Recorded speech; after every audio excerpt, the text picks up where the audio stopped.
Jésus étant arrivé dans le territoire de Césarée de Philippe, demanda à ses disciples, « Qui dit-on que je suis, moi, le Fils de l'homme » Ils répondirent, « Les uns disent que tu es Jean-Baptiste, les autres, Élie, les autres, Jérémie, ou l'un des prophètes. Et vous, leur dit-il, que dites-vous que je suis »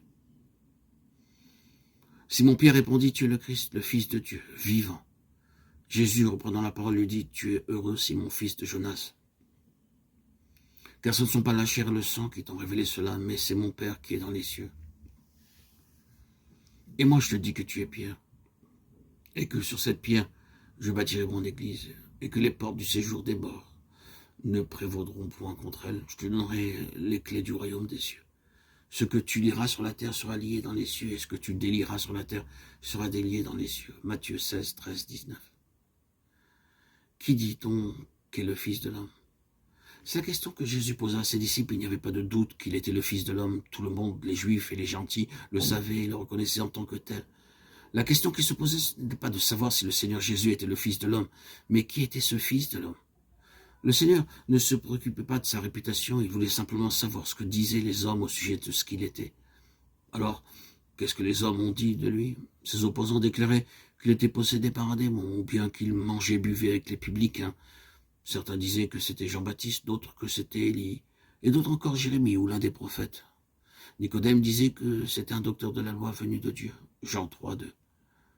La Samaritaine près du puits a déclaré que c'était un prophète. Jérémie 4, 19. Qui était ce Fils de l'homme? Les gens avaient des points de vue bien différents à ce propos. Mais la question que posait le Seigneur Jésus ne s'arrêtait pas uniquement là. Ce qu'il désirait vraiment, c'était connaître ce qui distinguait le point de vue de ses disciples de celui des autres. Il désirait connaître ce qui différenciait la connaissance que Pierre avait de sa personne de celle des autres personnes. Ce qu'il voulait mettre en évidence se résumait en ceci. Les gens disent que je suis ce genre d'homme, mais vous, que dites-vous à mon égard? Vous qui vous appelez mes disciples, qui dites-vous que je suis? C'était la véritable question qu'il avait en pensée. Simon-Pierre répondit à la question de Jésus. Il lui dit, « Tu es le Christ, le Fils du Dieu vivant. » Sa réponse était très claire. Il confessait deux choses à l'égard du Seigneur. Premièrement, il confessait que Jésus était le Christ, et deuxièmement, qu'il était le Fils de Dieu. En ce qui concerne la personne du Seigneur Jésus, il est le Fils de Dieu, et à l'égard de son œuvre, il est loin de Dieu. Le Fils se rapporte à ce qu'il est. Le Christ, loin, se réfère à ce qu'il fait. Le terme de Fils nous parle de sa relation avec Dieu lui-même, et celui de Christ nous parle de sa relation avec le plan de Dieu. En parlant du Seigneur lui-même, il est fait mention qu'il est le Fils du Dieu vivant. En parlant de l'œuvre du Seigneur, il est déclaré qu'il est le Christ. Il est le Christ du Dieu vivant. Le oint de Dieu, désigné pour accomplir le plan de Dieu.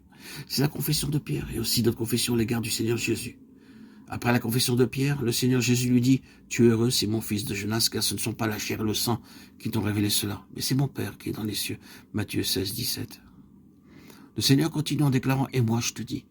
Tout d'abord, il montre à Pierre d'où procède cette confession, et ensuite, il fait voir à ses disciples la grandeur et la conséquence d'une telle confession.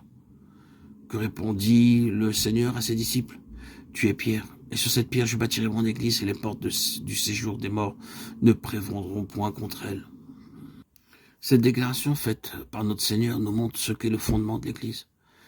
Cette question est vitale pour le christianisme. C'est le cœur même de toutes les autres questions. Quel est donc le fondement de l'Église?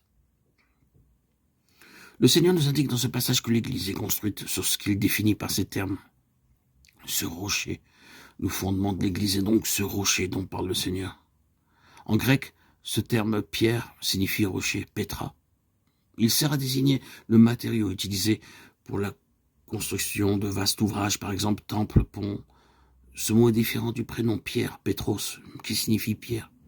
Au sens figuré, ce qui est le cas pour un prénom qui suggère la dureté.